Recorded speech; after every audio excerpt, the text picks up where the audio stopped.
HighBridge, a division of Recorded Books, presents Solitude and Company by Silvana Paternostro. Translated by Edith Grossman. Read by Robert Fass.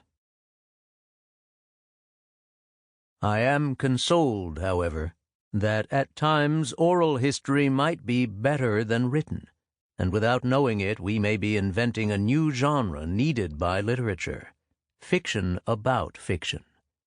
Gabriel Garcia Márquez, Living to Tell the Tale. Prologue.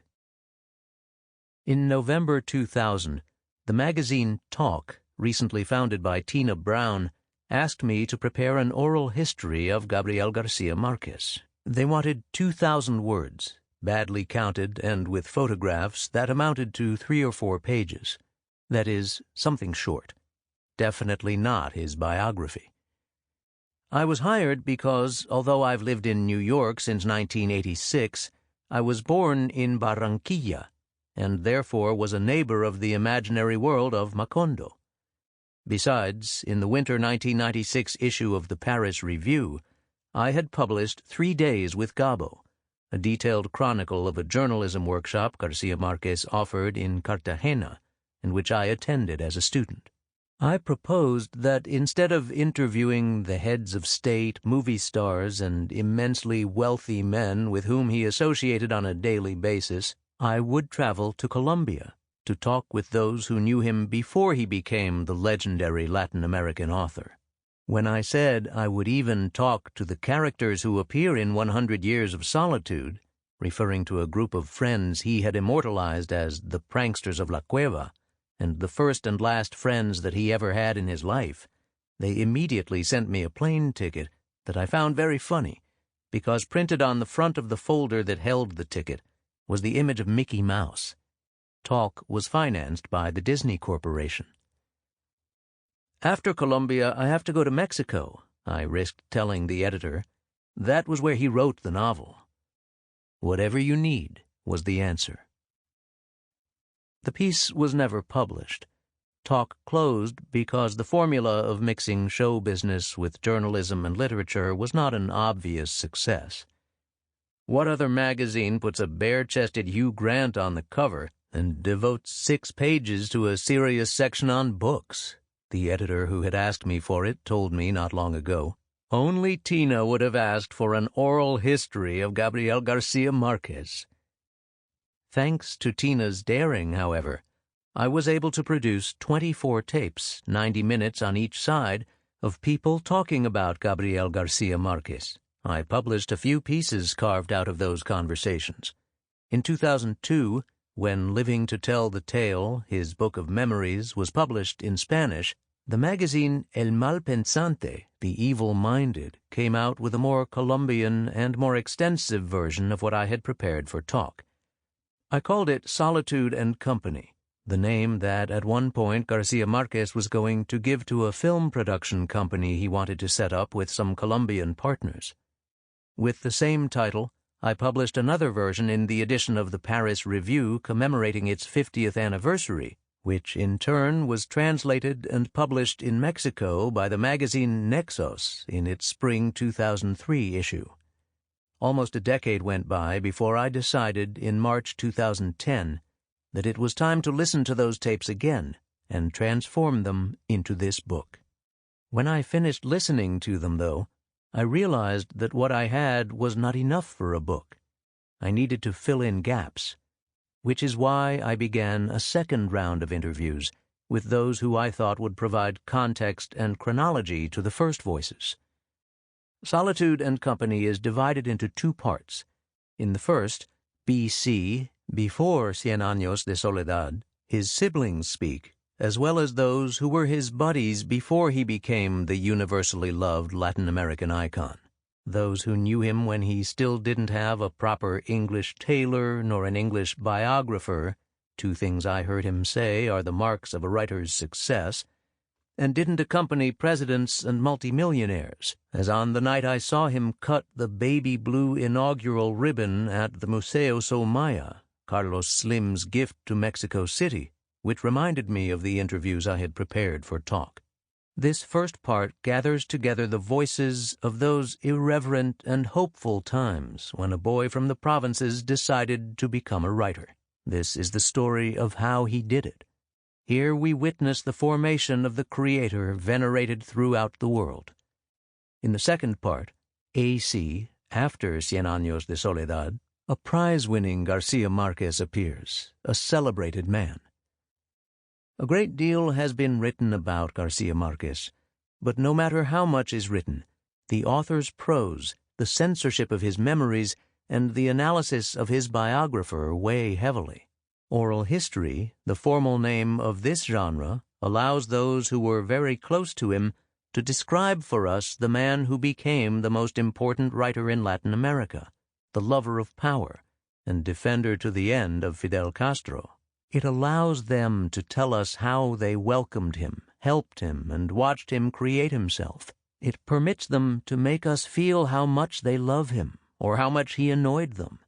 Just them, without other narrators or descriptions as intermediaries. This book, then, is a ticket to a celebration where everybody talks, everybody shouts, everybody has an opinion, and even tells lies. That is the essence of oral history, along the lines of Edie, American Girl by Gene Stein and George Plimpton, and Truman Capote, in which various friends, enemies, acquaintances, and detractors recall his turbulent career by Plimpton.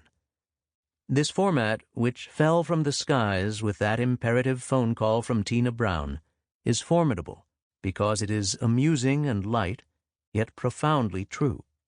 But you must keep in mind that each morsel of dialogue deals with the version of the person who is speaking. Listening to it is as fun as attending a fiesta and stopping to listen to the guests talk about Garcia Márquez. And as at the best parties, some speak more than others. The shouters are here, the super-analytical, the pranksters, the singers, the vulgar, and even those who have had too much to drink. At this party, we are with the company that made possible the solitude that Garcia Márquez needed to write his 100 Years of Solitude. To write this book, I didn't speak to Garcia Márquez. That is exactly what oral history demands. That is, it is written with the voices of others. Oral history involves talking to someone about a person without that person being present, and even more important, recording those conversations. To begin working, I organized the tapes in the order in which the interviews had been held. Then I started to listen to the interviews I had conducted and recorded more than a decade before. Through the headphones, I heard my own laughter, but at the same time, new questions jumped out at me. For example, I chuckled listening to the people from my native Baranquila, but I also realized that outside of Colombia, no one understands what nursing at a rooster's tit means. Then I understood that I had to resolve not only how to explain Barranquillan argot, but also the fact that I was talking to people of advanced age. Their memory would fail, and they would stammer when they couldn't remember something. And since I wasn't going to give them back their memories, I left in their voices the tenderness of their declining years. Music, especially the vallenato, an accordion-infused country blues, played an important part in those first conversations, and more than once the interviewees broke into song, and so I let them sing here too.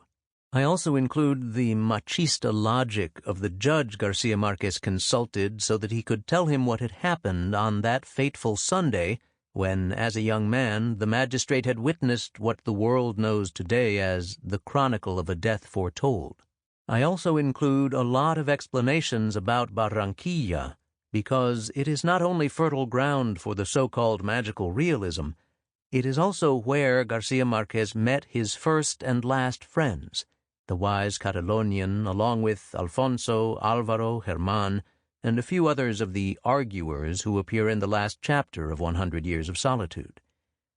When I arrived in Barranquilla with my tape recorder, these faithful friends had all passed away, but I was lucky to find 2 survivors to tell me what they were like when they took care of Garcia Márquez.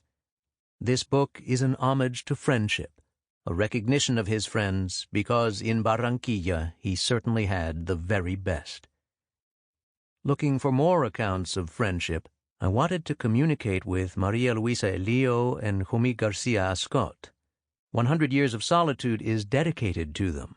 All the gabologists and gabolators in Colombia knew by heart the works and miracles of the arguers that appear in the novel, but no one could tell me anything about these two people, obviously important in the life of the author, other than that they lived in Mexico City. I arrived in Mexico City with another ticket from Disney, registered at the Casa Durango, and began my search. Carlos Monsiváis told me they were a Spanish couple, told me that Jomí, the husband, had died, and gave me the phone number of the señora. The next day, a very attractive and elegant lady in a gray-blue pantsuit that matched the color of her eyes and scarf received me in the library of a house to the south of the city. She was as generous with her stories as she had been with Gabriel Garcia Márquez, when for hours she listened to him, simply the friend of a friend at a dinner party, recount the story of the book he was planning to write. That idea turned into 100 Years of Solitude, and the first edition is dedicated to her. I am sure she recounted the story of that dinner party at many other dinner parties. That afternoon, Maria Luisa Elio told me as I turned on my tape recorder that this was the first formal taped interview of that memory. There are certain individuals who are not as close to Garcia Márquez, and a few who never met him.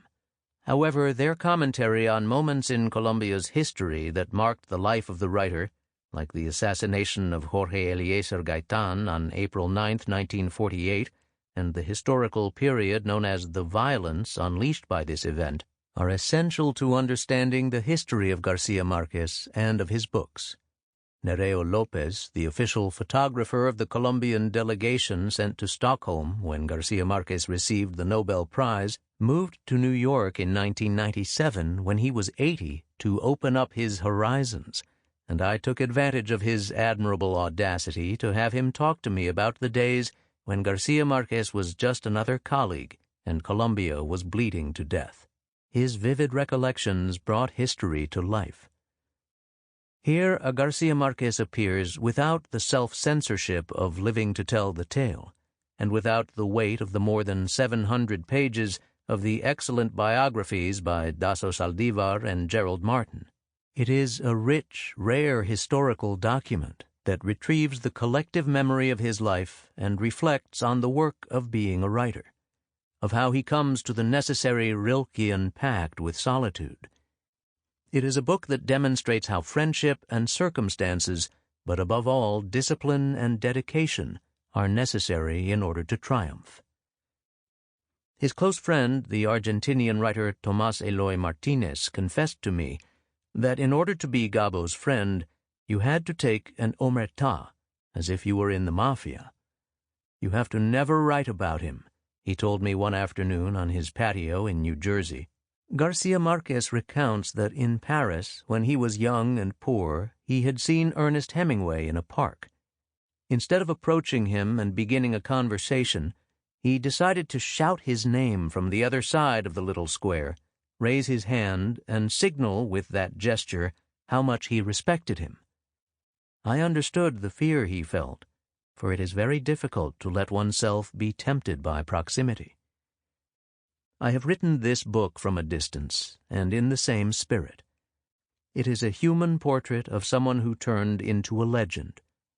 I firmly believe we are bigger, more important, more eternal, and even more saintly than myths. Garcia Márquez is great without our having to accept the comfortable tales that he had no errors, defects, defeats, recklessness, loves, or enmities. If we do that, we will only contribute to an empty foolishness.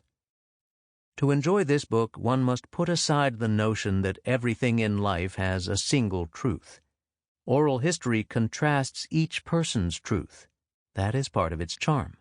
Come to this party with that in mind, and holding a whiskey on the rocks, or a glass of champagne, which is what I am told Gabo himself preferred. If you are in for the full experience, walk to your bookshelf and take out your copy of 100 Years of Solitude, or go to your nearest bookstore and buy it. Go through it again, or for the first time, now that you've heard the fun facts and indiscretions, the behind-the-scenes of what is described as probably the finest and most famous work, a classic of world literature for all time. The last 2 chapters will fill you with delight as you understand the winks he made to his friends. I hope you will laugh out loud when you hear, for example, that Alvaro frightened the crocodiles with his noisy laughter, and Alfonso invented outlandish stories about the bitterns who had pecked out the eyes of 4 customers who misbehaved the week before, and Gabriel was in the room of the pensive mulatto girl who did not collect in money, but in letters to a smuggler boyfriend who was in prison on the other side of the Orinoco, because the border guards had caught him and had made him sit on a chamber pot that filled up with a mixture of shit and diamonds. You will understand why he always contested those who said he had a great imagination with a simple sentence: everything in his fiction is based on facts. 100 Years of Solitude. The Earthquake of 1967. Gregory Rabassa. It happened the way earthquakes happen. We can't predict earthquakes, even though we know they're going to happen. Emmanuel Carballo. An astonishing case in the history of literature in Spanish. It's something genetic. There are genes that predestine you to be a great writer, and he worked very hard. He didn't devote himself to literature gratuitously, but he worked very hard, very, very disciplined. He left all his jobs, borrowed money, sold things, and shut himself up in his house for 8 months to write. His entire family, his wife, his sons, his friends, we all made an empty space around him because he was frenetically dedicated to one thing. They lived very modestly in a small apartment. There were no luxuries there. They spent only what was necessary. Everyone agreed that he should have peace, time, and affection. And thanks to that, principally to his family and his friends, the novel was written. I was the person who read the novel from the time he began to write it until he finished it. And because I was reading and commenting chapter after chapter every week, by the time he brought over the next chapter, I had nothing to correct, nothing to replace, because all my suggestions were already there in the novel. Maria Luisa Elio. He gave me pieces to read. What Gabo had written at night, he would read us parts the next day. And from that first moment you realized it was a marvel. He knew it. Guillermo Angulo. No, he didn't know. In fact, he was very doubtful that it would be a good novel. When it was published, he sent me a copy. I read it. I liked it a great deal. He sent me another copy. I don't have my copy, because I had to pass it on to Germán Vargas, and Germán Vargas had to pass it on to Plinio. And I ought to tell you something that I don't believe anyone has told you, and that no one is going to tell you. Plinio reprimanded him because it was anti-communist. What? The country's full of problems, and you're writing a fairy tale? Maria Luisa Elio. One isn't a fool, and I can be very cutting where literature is concerned. I mean, whomever it is can be a very famous writer, and if I don't like it, I don't like it. So I read it, and I knew that this Señor Garcia Márquez was very great. I didn't doubt it for a second. I thought the book was really good, but I'll be frank with you, to that degree, no. Santiago Mutis. They lost control of the situation, abroad and in Colombia too, because Gabo became an event, a phenomenon. Everyone kneeled down before him. I don't know whether Gabo tells this or Tomás Eloy Martinez. 1 week after they published the novel there, Gabo travels to Buenos Aires, not because of 100 Years of Solitude, but to be a judge at a fiction competition. One night, they go to the theater, and when Gabo goes in, someone recognizes him. The entire audience gets up and applauds him. That's where it began, and it hasn't stopped. It didn't stop, ever. That is, they never left him alone. Rodrigo Moya.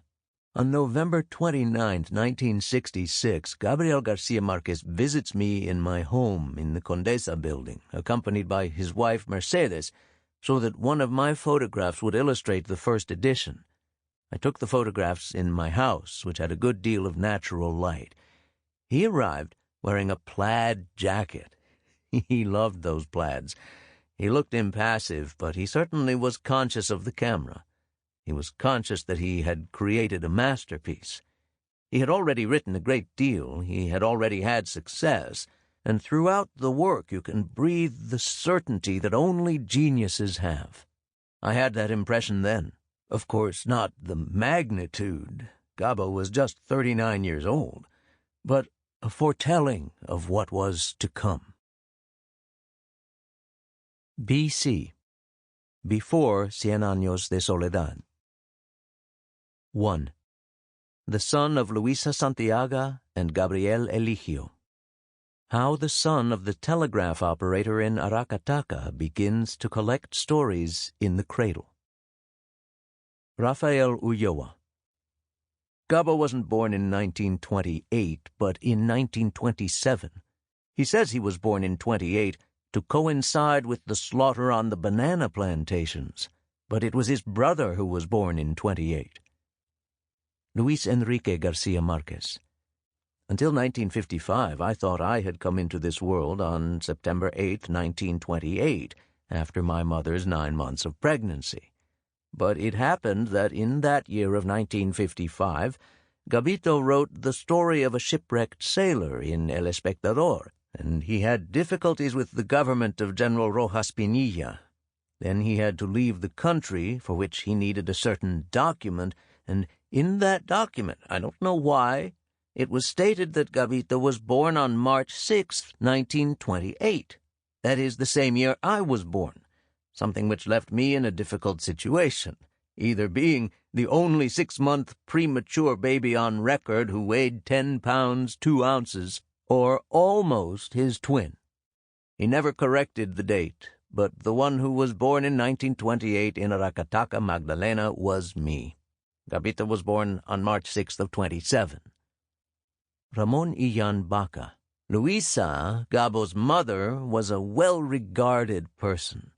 They were what we would call well-regarded people. What were well-regarded people back then? They were people valued by the people of the provincial upper class, because we're talking about the upper-class people of Santa Marta. As the Bogotanos would say, you're decent people from the hot land. Luisa studied at the Colegio de la Presentación in Santa Marta, which was the secondary school for the high class, but they were just well-regarded. That is, they were people invited to some parties and not to others. It all depends on what party it was. Senor Garcia, his father, I don't think he was even well-regarded.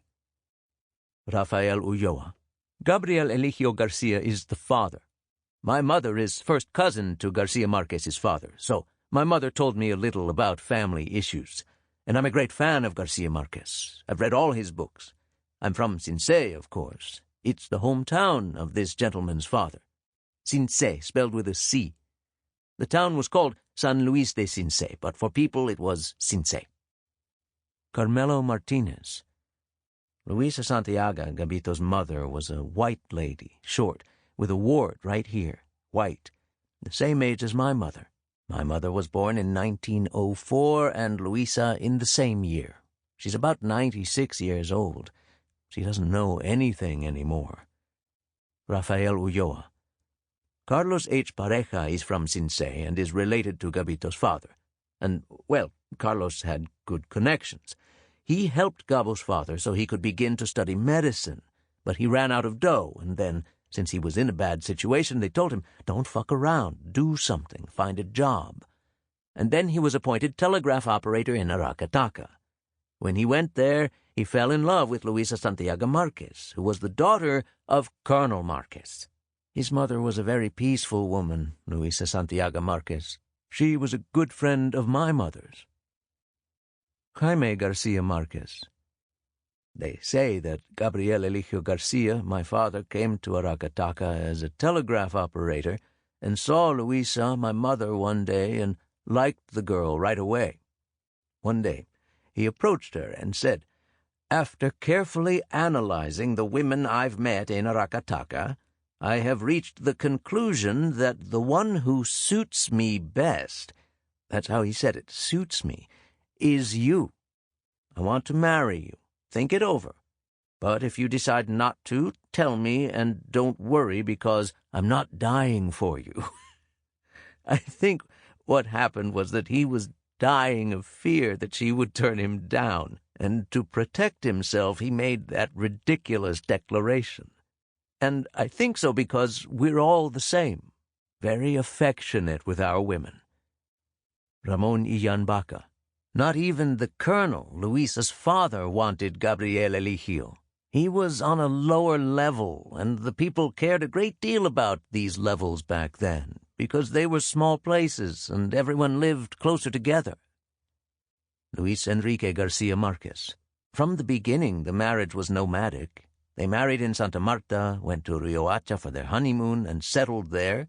They returned to Aracataca when Gabito was about to be born, and then, when I was about 4 months old, we went to Baranquilla. All that moving around in just 2.5 years, between June 1926, when they married, and January 1929, when we went to Baranquilla. As you know, Gabito stayed in Aracataca with our grandparents. Carmelo Martinez. He was raised by his maternal grandparents, who didn't call him Gabrielito, but Gabito, and so he was called Gabito. I call him Gabito, not Gabo. Rafael Ulloa. Besides, Colonel Marquez was a liberal and had fought in the War of 1,000 Days.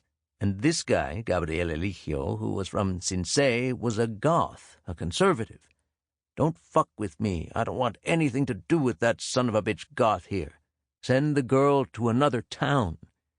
Then, since Gabriel Eligio was a telegraph operator, he began to send Luisa messages along the telegraph wires, and in the end they married because they couldn't hide. Patricia Castaño. In 1926, when this Señor Garcia arrives in Aracataca as a telegraph operator and they, Luisa Santiaga's family, begin to oppose him, they decide to take this trip so that this gentleman will forget about her and they can introduce her to her family that had remained in Barrancas and to her new friends. They leave Aracataca and go down toward Valledupar, they go around the Sierra, and they pass through Valledupar and through Patillal until they come to Barrancas. It's the first time that Tranquilina, Gabo's grandmother, goes back there. It was very far. It looked as if it were on the corner, but it was very far, and they spent 2 or 3 months getting there. There wasn't even a highway. We're talking about 1926 or 27. They traveled by mule along horse paths at the edge of the Sierra, and they stayed there. They kept in touch through the telegraph operators. There I heard that she kept the telegrams under the fireboxes in the stove. Who would have thought of looking for them there? Imagine that beneath every firebox there was something like a metal plate, and she placed the letters beneath that firebox. She knew that messages went from telegraph office to telegraph office. Back then, they were called Marconi. She knew that in the telegraph office was his message that arrived on yellow paper. We went to Barrancas with Gerald Martin, the English biographer, and several of Garcia Marquez's siblings. They took us to the places where there are pools in the river, where they had outings, and there are references in her letters to their going on an excursion to the river. Then, yes, that trip was marvelous, and the most impressive thing is that fireboxes still exist. There are fireboxes in a back corner of some houses. You still find people who cook on these fireboxes, or keep the firebox on the floor. Aida Garcia Márquez. Gabito's arrival united the family, because when my father came from Riohacha to Aracataca, Gabito had been born, and thanks to that, they gave him a warm welcome. And so everything was arranged. And since my grandparents were the godparents at the baptism, they also became compadres. My grandfather Nicolas began to call my father my compadre Gabriel Eligio. And then it happened that the grandson was staying to live in my grandparents' house. Then Luis Enrique was born, and my parents went to live in Baranquilla, where Margot was born, who was always sick because she ate dirt, like Rebecca in 100 Years of Solitude. My granny went to Baranquilla to visit, and she thought Margot was undernourished, so then she told my mother to let her take her, that she would give her iron and take care of her, and so Margot began living with my grandparents too. In Baranquilla, my father had a successful pharmacy. My mother went back and forth. Sample complete. Ready to continue?